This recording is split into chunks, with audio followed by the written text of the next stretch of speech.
आइए आज हम पवित्र शास्त्र बाइबल में से देखेंगे।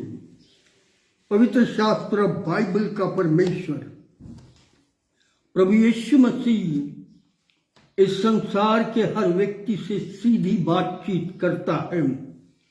लिखा है पहले करंथियों इसका 15 अध्याय 33वें वचन में, धोखा न खाना, बुरी संगति अच्छे चरित्र को बिगाड़ देती है। धोखा न खाना, बुरी संगति अच्छे चरित्र को बिगाड़ देती है। क्या आज हम बुरी संगति में हैं? मेरा जीवन बुरी संगति में चल रहा है।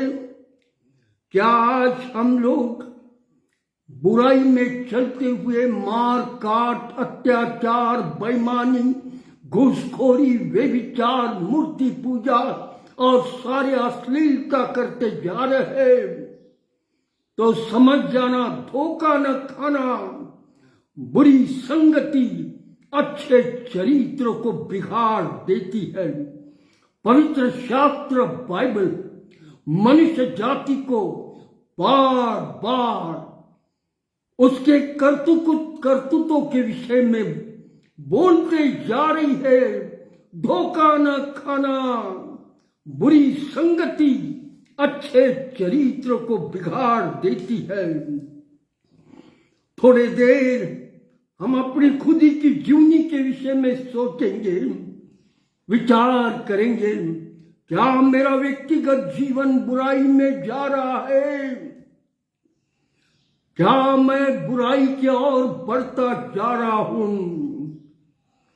थोड़ी देर जब विचारों में जाएंगे तो हम यह महसूस करेंगे कि हाँ, सचमुच अंदरूनी मेरा जीवन बुराई की तरफ बढ़ता जा रहा है। परमेश्वर का वचन कहता है, धोखा न खाना, बुरी संगति अच्छे चरित्र को बिगाड़ देती है। आज संसार में माता पिता अपने बच्चों के लिए क्यों परेशान है, क्यों रो रहे हैं? क्योंकि बच्चे बुराइयों की संगति में बढ़ते जा रहे हैं। बुराई की संगति, दुष्टता की ओर लेके जाने वाली संगति इन दिनों में मनुष्य जाति में फैलते जा रही है। हाँ मित्रगण, माँ बाप अपने बच्चों के लिए आंसू बहा रहे हैं, रो रहे हैं और कह रहे मेरे बच्चों का क्या होगा, कौन हमारे बच्चों को बचाएगा। हाँ मित्रगण, माँ बाप अपने बच्चों के बेटियों के लिए परेशान है। माँ बाप अपने बेटे के लिए परेशान है। क्या करे, बच्चे सुन रहे हैं। बेटा घर से जाता है, रात बेरात बाहर भटकते रहता है।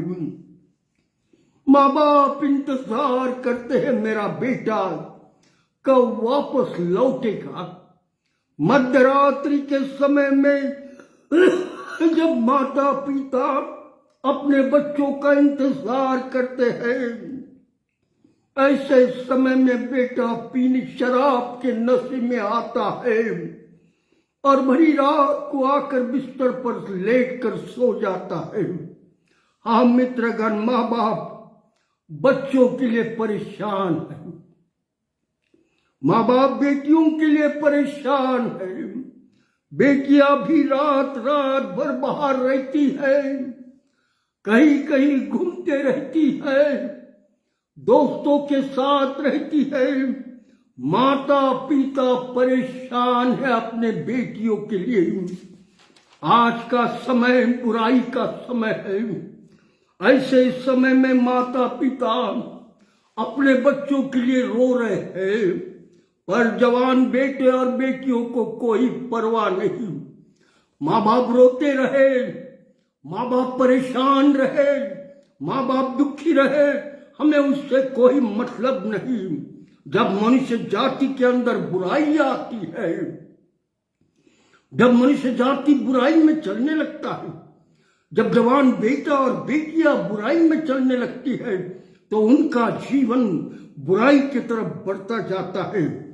तब उसके अंदरून का ज़मीर मर जाता है। उसे नहीं मालूम होता है कि मैं क्या कर रही हूं, क्या कर रहा हूं। धोखा न खाना, बुरी संगति अच्छे चरित्र को बिगाड़ देती है। इस प्रकार की एक कहानी है जो बाइबल में लिखी गई है।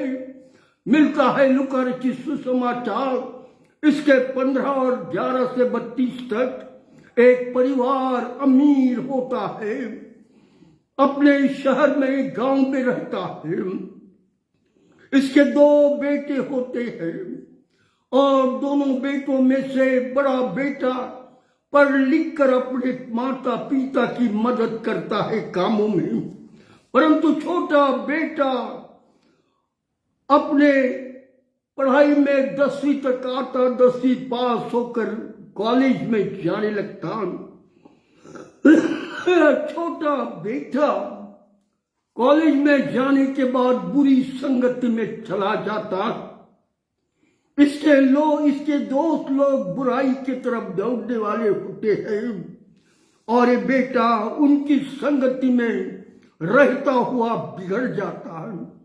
अब शराब पीना, सिगरेट पीना, बुरी संगति में रहना, होटलों में जाना, शराब पीना, व्यभिचार करना, वेश्याओं के पास जाना, यह सारी चीजें सीखने लगा। होते होते ये बच्चा इन दोस्तों के साथ इतना घुल मिल गया कि उसकी अपनी परवाह न रही और इस छोटे बेटा सब प्रकार की बुराई में दोस्तों के साथ पैसे उड़ाने लगा। एक दिन सारे दोस्तों ने मिलकर एक प्लान बनाया और कहा, आओ हम ये पूरा देश प्रांत छोड़कर बाहर कहीं चले जाएंगे। और अपने उस दोस्त से कहा, तू तो अमीर है, एक काम कर, तू अपने बाप को और माँ को कहे कि मेरा जो कुछ है पिता से कहे कि वो मुझे दे दे, मेरा हिस्सा मुझे दे दे। बाप ने बेटे से कहा, बेटा तेरा और तेरे बड़े भाई का ये सब कुछ है। बेटे ने कहा, नहीं, मुझे मेरा जो कुछ है मुझे दे दे। और बेटा मानने के लिए खाली नहीं, आखिर पिता परेशान हो गया और बेटे को सारा कुछ बेचकर आधा हिस्सा दे दिया। बेटा बड़ा खुश हो गया कि मुझे मेरा आधा हिस्सा मिल गया और अपने दोस्तों के साथ आया और सारे दोस्त मिलकर खुशियां मनाने लगे कि अब तो हमारे पास बहुत पैसा आ गया है, अब मिलकर मजा उड़ाएंगे। होटलों में रहना, यहां से चले गए दूर देश में और वहां पर जाकर होटलों में रहना, होटलों में शराब पीना, होटलों में नशे की चीजों को अपनाना और सारी बुराई बातों को करते हुए वेश्यागमी भी करना शुरू किया। बुराई में पूरे दोस्त मिलकर बुराई करते हुए चलते रहे और अपना पैसा उसमें उड़ाते रहे। पैसा उड़ाते उड़ाते बुराइयां दुष्टता करते करते ये बच्चों के पास अब पैसा कम रहा। यह बेटा देखने लगा, अब मेरे पास पैसा कम है। दोस्तों ने देखा कि अब इसके पास पैसा नहीं रहा। दोस्तों ने कहा, भाग जाओ अपने अपनी जगह, कहीं ऐसा न हो कि अपने को जाने के लिए पैसा न रहे। और इसलिए एक एक दोस्त उसके पास से निकलकर भागने लगा अपने घर, अपने देश। और बेटा पूरी रीति से अब पैसा जो कुछ है थोड़ा लेकर रहने लगा। रहते रहते दूसरे दोस्तों ने देखा इसके पास तो अब बिल्कुल नहीं रहा है, सारे दोस्तों ने मिलकर छोड़ दिया और अब ये जवान अकेला रह गया। मित्रों ने देखिए उसे छोड़ दिया। धोखा न खाना, बुरी संगति अच्छे चरित्र को बिगाड़ देती है। लड़का परेशान हो गया, अब मैं क्या करूं? अपने घर, अपने देश, अपने घर जा नहीं सकता। अब मेरे पास पैसा भी नहीं, दोस्त भी नहीं रहा। अब खाने के लिए तरसने लगा। हाँ मित्रगण, अब पैसा नहीं रहा, अब क्या करेंगे? तो जितना कुछ पास में हो उसे बेच डाला और बेच कर कहा अब इससे थोड़ा दिन जीऊंगा। अब एक कपड़ा जो अपने आंग में था पहना है। जवान बेटा नौकरी पाने के लिए इधर उधर घूमने लगा, लोगों को नौकरी मांगने लगा, परंतु लोगों ने नौकरियां नहीं, काम नहीं दिया। अब उसके आंग के कपड़े भी फटने लगे, बाल बढ़कर बिखरने लगे, दाढ़ी बढ़कर बिखरने लगी, अजीब सा दिखने लगा। और ऐसा बेटा अब घूमने लगा, मैं क्या करूं? और बिल्कुल ही ऐसी परिस्थिति हुई कि आप खाने को कुछ नहीं, भीख मांगू तो किसे मांगू, क्या करूं मैं? ऐसी स्थिति में जब एक जवान था तो ऐसा कहते एक खेत वाले के पास आया और खेत वाले को कहा, भाई मुझे नौकरी दे, कुछ काम दे। उस खेत वाले ने कहा, मेरे पास तो एक ही काम है, सुअर चराने का, अगर तू वो कर सकता है तो कर। वो जवान बोला, मेरे को चलेगा, मैं करता, और खेतों में सुअर चराने लगा। धोखा न खाना, बुरी संगति अच्छे चरित्र को, अच्छे समय को बर्बाद कर देती है।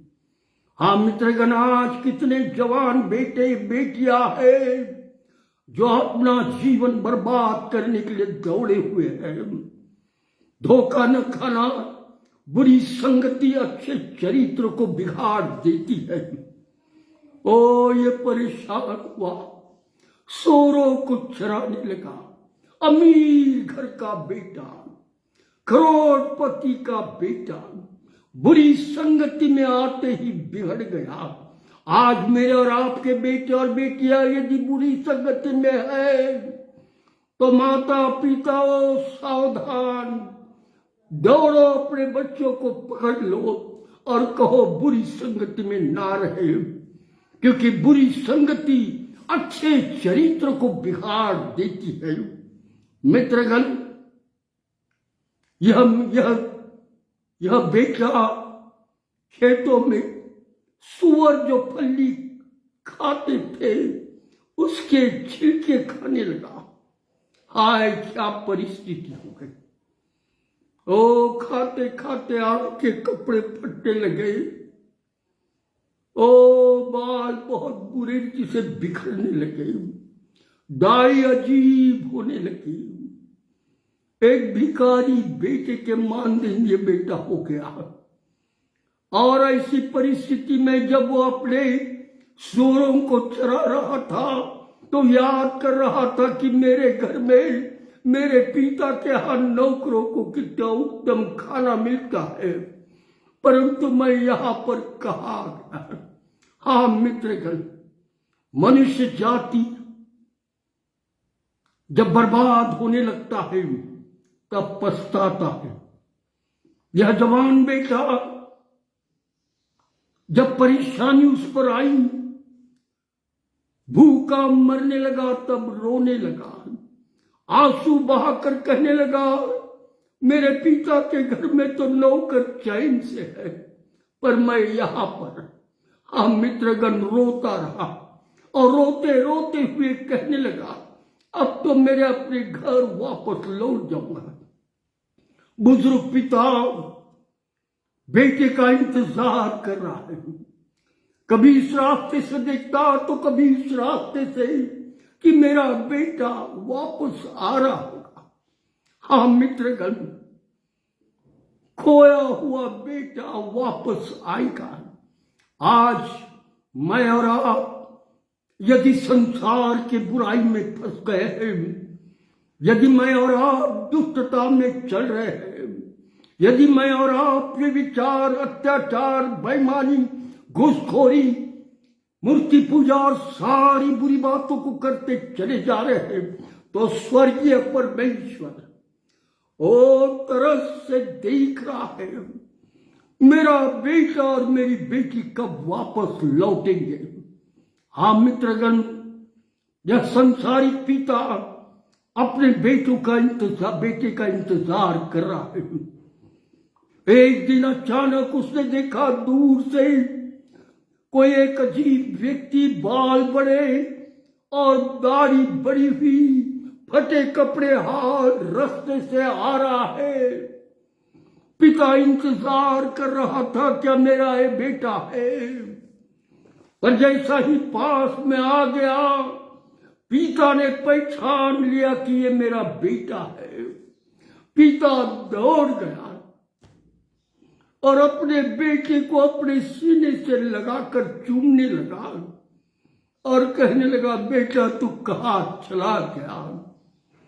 आज मैं और आप यदि संसार के बुराई में चले जाते हैं, मैं और आप संसार की बुरी स्थिति में गुम जाते हैं, तो स्वर्गीय पिता जो तुम्हारा और मेरा निर्माण करता है वो हमारे लिए तरस से देखता है। मित्रगण कहा गया, बेटा कहा गया। ओ पिता ने उसे अपने गले से लगा लिया। रोता हुआ पिता अपने बेटे से कहने लगा, बेटा तू कहाँ चला गया था, ओ तू कहाँ चला गया था, मैं तेरा इंतजार कर रहा था कि तू आज न कल वापस लौटेगा। हाँ मित्रगण, मेरा और आपका जीवन यदि संसार के अभिलाषाओं में भटक जाता है, जीवित परमेश्वर से हम दूर चले जाते हैं, तो वो स्वर्गीय पिता तरस से हमारे लिए इंतजार करता रहता है। पिता ने बेटे को पकड़कर घर में लाया। बेटा कहने लगा, पापा मुझे अपना पुत्र ना समझ, क्योंकि मैंने तेरे और परमेश्वर के विरुद्ध अपराध किया है। ओ मुझे नौकर करके रख। मित्रगण, पिता बेटे को प्यार करता हुआ घर लेके गया, बालों को कटवा लिया, दाढ़ी को कटवा लिया, उत्तम बैजनी रंग के कपड़े पहनाए और सोने की कंठमाला उसके गले में डाली और लोगों से कहने लगा, मेरा जो बेटा खोया था वापस लौट कर आ गया।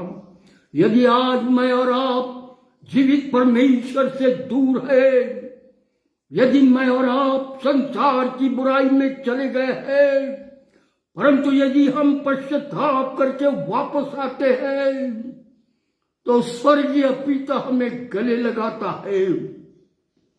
स्वर्गीय पिता हमें वो वस्त्र पहनाता है जो स्वर्गीय है, हमारे गले में वो कंठमाला पहनाता है जो स्वर्गीय है। मित्रगण, आज मैं और आप कहाँ भटक रहे हैं। बाप ने बेटे के लिए घेवनार तैयार की और हजारों लोगों को बुलाकर कहा, जो मेरा बेटा खोया था, जो बेटा मेरा मर गया था, वो जीवित हुआ, वो खोया हुआ बेटा मुझे मिल गया। आज यदि मैं और आप पश्चाताप करके परमेश्वर के पास आते, अपने जीवन को परमेश्वर के हाथ में देते, तो स्वर्ग में असंख्य स्वर्गदूत मेरे और आपके लिए जय घोष करते हैं कि एक खोया हुआ इंसान, एक खोया हुआ बेटा वापस लौट कर आ गया। हाँ मित्रगण, आज मेरी और आपकी स्थिति कैसी है? आज हमारे बच्चों की स्थिति कैसी है? आज परिस्थिति कैसी बीत रही है? आज का समय कैसा बिगड़ा हुआ है? ऐसे समय में अपने आप को बचा लो, अपने जीवन को बचा लो। ओ धोखा न खाओ, क्योंकि बुरी संगति अच्छे अच्छे चरित्र को बिगाड़ देती है। हाँ मित्रगण, आज मैं ये वचन आप तक पहुंचा रहा हूं। आप वचन सुनकर अपने लोगों को दो, ताकि वे लोग सुनकर अपने बच्चों की और अपनी खुद की जीवन की रक्षा करके अपने आप को शैतान की सारी बुरी बातों से, सारी दुष्टता से दूर रखकर परमेश्वर के साथ रह सके, ऐसा हो। मेरी प्रार्थना है, अपने बच्चों को संभालो। ओ मेरी प्रार्थना है, आप सब जीवते परमेश्वर प्रभु यीशु को पहचानो। वही मेरा और आपका करता है, वही मेरा और आपका उद्धार करता है, वही मेरा और आपका न्यायी है। और इसलिए भाइयों और बहनों, न्याय होने से पूर्व अपने जीवन को जीवित परमेश्वर के हाथ में सौंप दो। चाहे आप कोई कुछ ना हो, कुछ हो, चाहे आप गोरे हो, काले हो, ऊंचे हो, नाटे हो, मोटे हो, दुबले हो, चाहे आप हाई एजुकेटेड हो, चाहे आप हाई पोस्ट पर हो, हर कोई व्यक्ति को आज अपने आप को संभालना है, क्योंकि शैतान अच्छे अच्छे बुरों का नाश करने के लिए तैयार है। परंतु मेरा परमेश्वर, आपका परमेश्वर प्रभु यीशु मुझे और आपको सारी बुराई से छुड़ाने में सामर्थ है।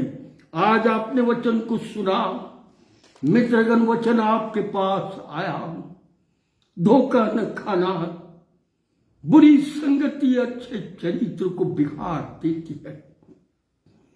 यदि आपका चरित्र अच्छा है तो संभाल लीजिएगा, बुराई की तरफ ना दौड़िएगा, दुष्टता की तरफ ना दौड़िएगा, व्यभिचार की तरफ ना दौड़िएगा, बुरी स्थिति की ओर ना दौड़िएगा। कहीं ऐसा ना हो आपका जीवन बर्बाद हो जाए। प्रभु आपकी सहायता करे, आपको मदद करे। मेरे भारत देश में आज इन बातों की जरूरत है। मेरे भारत देश के हर व्यक्ति को इस वचन की जरूरत है।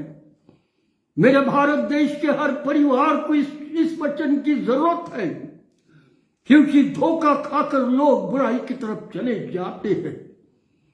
धोखा न खाना, बुरी संगति अच्छे चरित्र को बिगाड़ती है। मित्रगण, वचन आपके पास पहुंच गया, परमेश्वर की बातें आप तक आ गई। प्रभु यीशु मसीह की सीधी बात वचनों के द्वारा आप तक पहुंच गई। अब आपका कर्तव्य है आपके जीवन को बचाना या नाश के ओर लेकर जाना। आगे फिर आने वाले दिनों में इसी धोखे के विषय में एक प्रवचन आप तक लाऊंगा। परमेश्वर आप सबको आशीष दे, आपकी रक्षा करे और आपको संभाले। आइए हम प्रार्थना करें। हे हमारे जीवित दयालु परमेश्वर पिता, आज तूने अपने बाइबल, पवित्र शास्त्र बाइबल के माध्यम से तू अपने लोगों से बातचीत करता रहा और ये कहता रहा, धोखा न खाना, बुरी संगति अच्छे चरित्र को बिगाड़ देती है। हाँ परमेश्वर पिता प्रभु यीशु, हमने इस बात को देखा है, बुरी संगति के कारण कई घरों को बर्बाद किया जा रहा है। कई जवान बेटे बेटियां बर्बाद होते जा रही है। परंतु आज तेरा वचन जब सुनाया गया, जो लोग इस वचन को सुनेंगे उन्हें तो स्पर्श कर, यदि वे बुराई में चल रहे हैं तो वापस पलट सके, ऐसा होने दे। हाँ परमेश्वर पिता, तू हमारे लोगों की सुधि ले। मेरे भारत देश के जवान बेटों और बेटियों की रक्षा तू कर, उन्हें बुराई से वापस ले आ प्रभु। क्योंकि दुष्टता शैतान के ओर से होती है जो मनुष्य जाति को नाश करती है। और इसीलिए दयालु प्रभु आज तो अपने लोगों की सुधि ले और सहायता कर। धन्यवाद देते प्रभु, तेरा प्रेम दया करुणा पार है, तो हम पर प्रेम करता जा रहा है। हे दयालु प्रभु, मेरे देश पर आशीष रख। हर घटनाएं तू देखता जा रहा है, हर परिस्थिति की ओर तेरी निगाह है। हमारे देश की सहायता कर यीशु प्रभु के नाम से, आमीन आमीन। आने वाली शनिवार को हम फिर एक वचन सुनेंगे। धन्यवाद।